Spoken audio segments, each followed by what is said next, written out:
So next I'm going to show you probably one of the most important applications of what you guys have been working on with parallel plates and electric fields and that type of stuff. This is an apparatus from over 100 years ago, from like 1909, 1910, and it was made by a guy named Millikan. And you can sort of see a few things on here. Millikan did his work, a lot of work in Chicago, so great for hot dogs and deep dish pizza and that kind of stuff. But it's almost looks like a pressure cooker, but it's not a pressure cooker. But there's a few things on here. For example, this is like for it looks like there's like a little viewing thing, like a microscope type thing. There's some controls on there. There's some wires and stuff. There's electrical stuff involved. It does involve pressure. You can just tell by the general structure, really solid structure. And right here, this is called an atomizer, which basically like almost like a little spray bottle type thing, like they used to use for perfume bottles and stuff like that. And there's a nice little like a ruler down here. It's in inches and stuff. That sort of gives you an idea about how wide this was. So that's around 18 inches. So this is about like a foot and a half or so. That's about how wide the entire apparatus might have been. So anyway, so this was used by Millikan in around 1909, 1910 to do some really important work that we're going to get to in just a second. Now, let me show you a different picture to sort of show you how things work. So this is more of a cross-sectional type, cartoonish type version of what his apparatus is sort of like. At the top here, in this top chamber right here, that's sort of like the little spray thing that I showed you before, would spray in this mist of oil droplets. And then these oil droplets, what they would do is there's a metal plate here and there's a hole, and these droplets would actually fall down through that hole and then fall down over here. And here's a positive plate and here's a negative plate. And when these things would go in there, just the spraying of them, static electricity can charge them, but you can also charge them by using X-rays. When you hit the little things with X-rays, you can charge them negatively charged. And when these things drop down and are charged, you can then use the positive and negative metal plates to make an electric field to actually control the motion of the charges as they go up and down. So as these droplets are dropping down the actual apparatus between the plates, you can turn on electric field to try and control their motion. Okay, so let me sort of show you what that might look like. So here we have a Millikan apparatus, a little animation I can show you. And what's going to happen is you got on the top right, you got sort of like the little spray bottle type thing that sprays in that mist. And then the little tiny droplets can then go down through the opening and then they start falling down. And this sort of represents the X-rays going across, charging the droplets. So they can be electrically charged and controlled by the plates. So now if we actually took a good view of them from the side there, using the microscope basically, or telescope, whatever you want to call it, so you can actually see the droplets. And when the voltage is turned off, there's no power, the droplets just fall down, and you can see some of them have little charges on them. But when the voltage turns on, you can see that some of the droplets stop. So certain droplets keep on going, but like this guy right here, he kept on going because he had no charge. These two guys both have a negative on them, and they've actually been stopped. These two guys right here actually have a lot more negative. They got like 2 negatives on them, and they are actually going to start going up. So depending on how much charge is on them, different things would happen. So obviously if the negative charges are being stopped and slowed down, let's reverse this a little bit here. You had to have the positive plate on top, and the positive plate was on top in order to attract the negative charges that were inside the apparatus. And then as it kept on going, the ones with more negative charge would actually be attracted up. And that was the basic idea, is to control the charges. Okay. Let's look a little bit at how the sort of all pieced together and what we can get out of this. Okay, so here's just a little screenshot or clip of the apparatus from the video that I showed you before. And we've got the droplets, got the positive plate on the top, got the negative plate on the bottom. I'm just gonna draw those out a little bit here. That's not even close to being right. Let's get rid of that. All right, that's what I want right there. Okay, so you got 2 plates, one on the top, one on the bottom, something like this. Okay, so positive plate on the top, negative plate on the bottom, which means the electric field in this case would actually be going down between them, from positive to negative. And inside of here, there is a charge, and those little charges, of course, were negatively charged. I showed that in the video. Now, the whole idea was to get them to stop, use the electric field to actually stop the charges. Because if you can actually get it to stop, you know the forces are all equal. And there's two main forces acting on this thing. Obviously, we have the force of gravity going down, and we'd also have the electrical force going up. So this is what Millikan wanted to do. So what Millikan wanted to do, and this is like called a Millikan apparatus or the Millikan experiment, he wanted to have the little charges, the little tiny charges that are going down, the little charge droplets. Basically, he wanted to have those little tiny charges in static equilibrium. Okay, we've talked about static equilibrium before, where all the forces are equal to each other.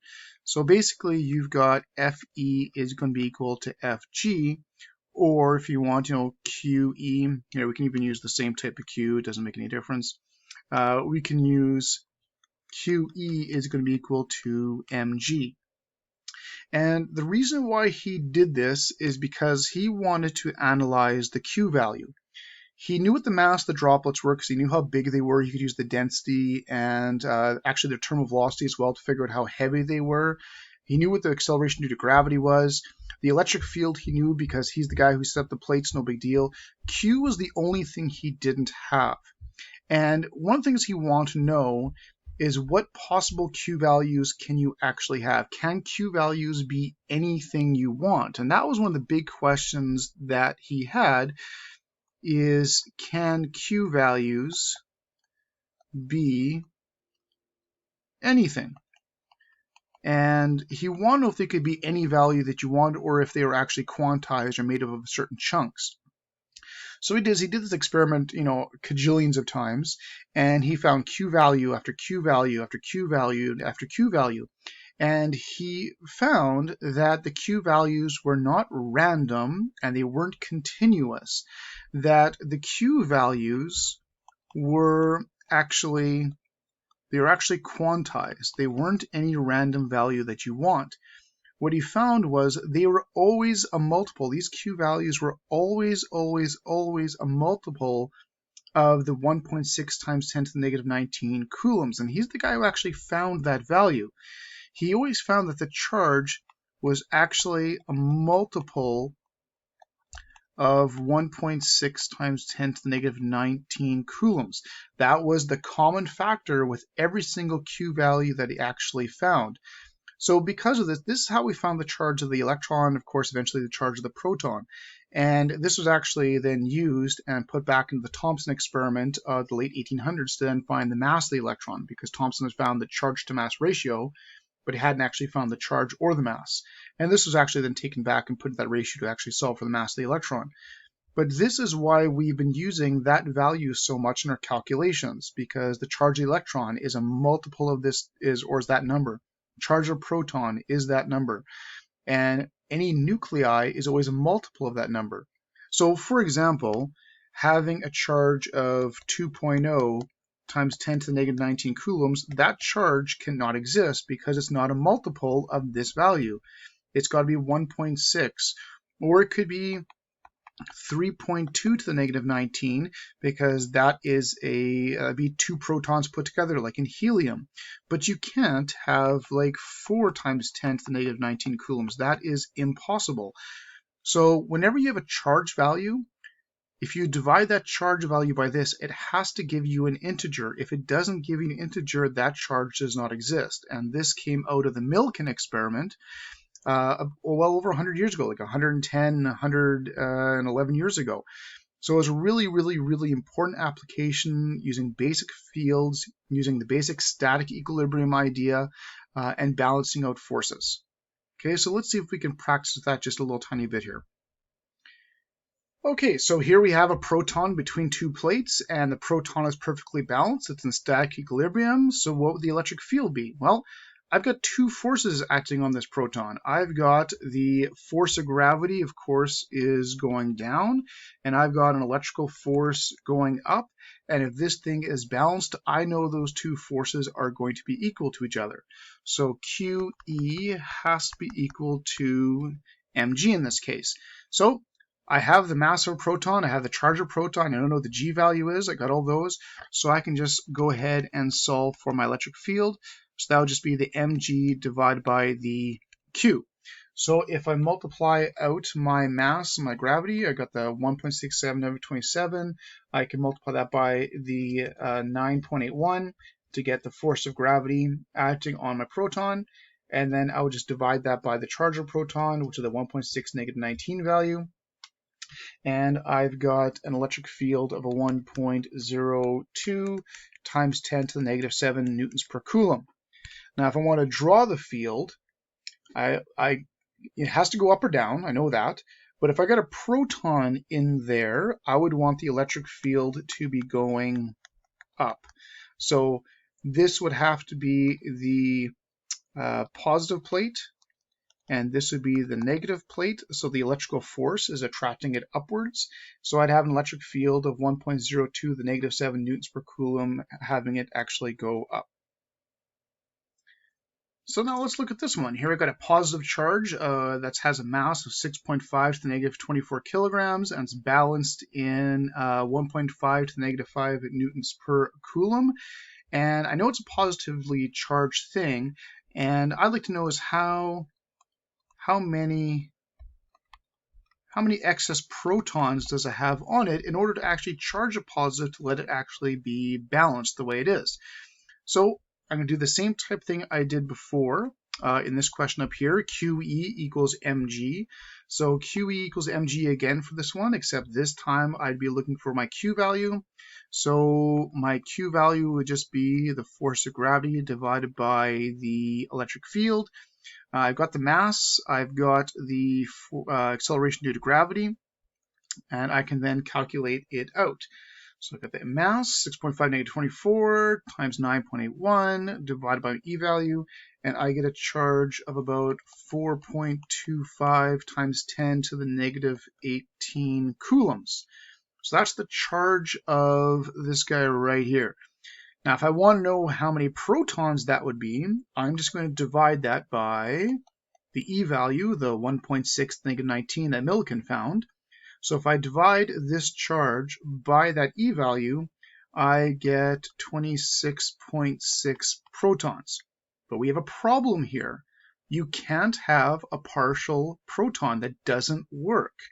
I can't have 26.6. It could be 26, it could be 27, but it can't be anything in between. It has to be an integer of the 1.6 negative 19 coulombs, which means this setup, whatever this is not actually possible. This is an impossible setup. Your charge has to be an integer number of the E value, not electron, but E value. Okay, you'll often see Q is equal to NE, where N stands for an integer number times the 1.6 to the negative 19. This does not work. If I'd gotten like 26, fine. If I'd gotten 27, fine. If I got 26.01, I'm probably fine. It's just probably just like a rounding error type thing, no big deal. But this is like 26.5. That is not going to cut it. So this setup is not actually physically possible. Okay, so that's just a little thing that can be used actually to identify elements and how many charges they might have and stuff like that. And it's just a modification and the application of the Millikan apparatus and the electric fields you guys have been working on.